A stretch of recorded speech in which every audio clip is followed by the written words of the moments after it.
Welcome to this explainer. Listen, if you're sitting right now, maybe slouching a little bit, feeling that stiff, aching tightness creeping into your lower back or your shoulders after a long workday, you are in exactly the right place. Today, we're going to uncover how to effectively reverse the stiffness, lower back pain, and neck tension that's caused by our modern habits. We're all guilty of it, right? Sitting at a desk for hours, hunching over a steering wheel, staring down at our phones, these everyday routines are literally locking up our joints. But today, we are going to unlock them. All right, let's dive right into this. I've got some incredibly encouraging news for you. 90%. It turns out that 90% of your everyday physical discomfort doesn't actually require hours of complex, exhausting routines to fix. You know, we often think we need to completely overhaul our lives or spend half our day at the gym just to stop feeling like a rusty tin man when we get up off the couch. But actually, it just takes a few minutes addressing one massive missing link in our daily routine. Now, before we fix the problem, we really need to clear up a massive misconception. We constantly mix up two totally different concepts, flexibility and mobility. Flexibility is really just passive stretching. It's how far a muscle can stretch, kind of like pulling a rubber band. But mobility, that is your true superpower. Mobility is moving a joint through a full range of motion with total control. It takes that passive flexibility and actively combines it with strength, stability, and coordination. And that active control is exactly what keeps our bodies feeling youthful, capable, and totally pain-free. So, how do we actually build that mobility? Let's start with exercise 1, the world's greatest stretch. I know, it's a pretty bold name, right? But it absolutely earns it. This single movement acts like a physical Swiss Army knife because it uniquely targets multiple joints at the exact same time. By opening up tight hip flexors, increasing the rotation in your mid-back, and improving ankle mobility all at once, it actively combats all that stiffness from prolonged sitting. And the best part? Getting this right translates directly to real-world benefits. It's going to make your walking, running, squatting, and lifting noticeably smoother and a whole lot easier. Okay, let's walk through how to actually do this one. You're going to start in a high plank position, kind of like the top of a push-up, and step your right foot outside your right hand. Now, if you hear a few pops or creaks here, don't worry, that's completely normal. Just keep that back leg beautifully straight while letting your hips sink lower to the ground. Then, keeping your left hand planted, rotate your right arm all the way up toward the ceiling, making sure to follow your hand with your eyes. Hold that open twist for just 2 seconds, bring the hand back down, and move slowly through 5 fluid rotations before switching sides. Focus entirely on that fluid joint movement. Really take your time. No one is handing out medals for speed here. Now, you absolutely want to avoid a few common traps that can hijack the benefits of this stretch. First off, do not rush. If you rush, you lose the control that completely defines mobility. Watch out for your front knee collapsing inward. And whatever you do, please don't hold your breath. Breathing deeply actually helps your muscles relax into the position. Also, a really major trap is rotating only your arm. You got to remember to rotate your entire upper body to truly maximize that stretch through your thoracic spine. Moving right along, once we've opened up the full body, we hit exercise 2, wall angels. If you've got poor posture from sitting all day, this one is an absolute game changer.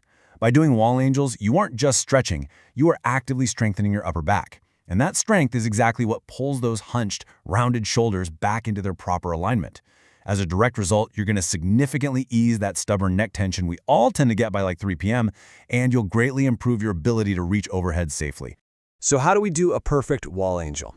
Go ahead and stand with your back to a wall, stepping your heels just a few inches away from the baseboard. Now you need to maintain 3 critical points of contact on that wall: your head, your upper back, and your hips. Raise your arms into a 90-degree goalpost position and slowly slide them straight upward. Here's the catch. The real challenge comes from keeping your wrists and elbows pinned to the wall as you slide up. It looks incredibly easy, but wow, it will surprise you with how deeply it burns. Just lower them back down slowly, heavily focusing on control for about 10 repetitions. Because it looks so simple, it is incredibly easy to let your ego take the wheel and start cheating. Keep a really sharp eye out for these mistakes. If you arch your lower back away from the wall to get your arms higher, or if you instinctively shrug your shoulders up towards your ears, you completely lose the postural benefits. Just don't do it. And don't force your arms against the wall if your mobility isn't quite there yet. Just go as far as you can while maintaining absolutely perfect, controlled form. And that brings us to our final movement, exercise 3, the deep squat hold. This is actually a completely natural human resting position. I mean, think about how toddlers just naturally sit when they play on the floor. Sadly, it's a position that so many of us adults lose simply due to years of sitting in chairs and general physical inactivity. Reclaiming this deep squat is incredibly beneficial. It drastically opens up tight hips and improves ankle mobility, which are, frankly, two of the biggest culprits behind lower limb pain. By mastering this hold, you're improving your knee health, strengthening your core, and enhancing your balance. Ultimately, restoring this primal resting posture makes every single daily activity, from picking up heavy groceries to playing with your kids, fundamentally easier. All right, to get into this position, stand with your feet just a bit wider than shoulder width, with your toes pointed slightly outward. Slowly, and I mean slowly, ease your way into the deepest squat you can comfortably reach. Your goal is to keep your chest tall and proud. Imagine you're trying to show off a logo on your t-shirt, while gently pushing your knees outward so they track right over your toes. You want to hold this for anywhere from 20 to 60 seconds and repeat it for 3 rounds. Oh, and by the way, if your balance feels shaky or your ankles are just super tight, grabbing a chair or holding a door frame for support is a perfectly fine modification. Form is absolutely everything here, so you've got to keep those heels firmly planted on the floor. If your heels pop up, no worries. Definitely use that chair for support so you can shift your weight back onto your heels. Avoid rounding your lower back excessively, and again, be super mindful to gently guide those knees outward rather than letting them collapse inward. Tracking the knees outward protects your joints and keeps the entire movement wonderfully safe and effective. So what's the magic here? Why do these 3 specific movements work so perfectly together? Well, it's because they target the exact joints that get locked up the most in modern humans: our hips, ankles, thoracic spine, and shoulders. By unlocking mobility in these specific key areas, you immediately remove all that compensatory physical stress from your knees, your lower back, and your neck. It's a beautifully simple chain reaction that improves your overall posture, exercise performance, and daily balance. Now, you might be wondering how on earth to fit this into your busy life. The really great news? You do not need an hour a day to see remarkable results. Simply spending 5 to 10 minutes running through these specific reps and holds just a few times a week, say Monday, Wednesday, and Friday, or even daily if you sit for really long stretches, is more than enough to radically change how you feel in your own body. If you only take one single thing away from today, let it be this: consistency beats intensity. Every single time. A few minutes of focused, high-quality, slow movement every single day is vastly superior to doing one occasional, intense, painful stretching session once a month. Your body responds to the inputs you give it daily, so you really need to focus on the quality of the movement instead of the speed. It's those tiny, small daily improvements that lead to massive, incredible long-term results.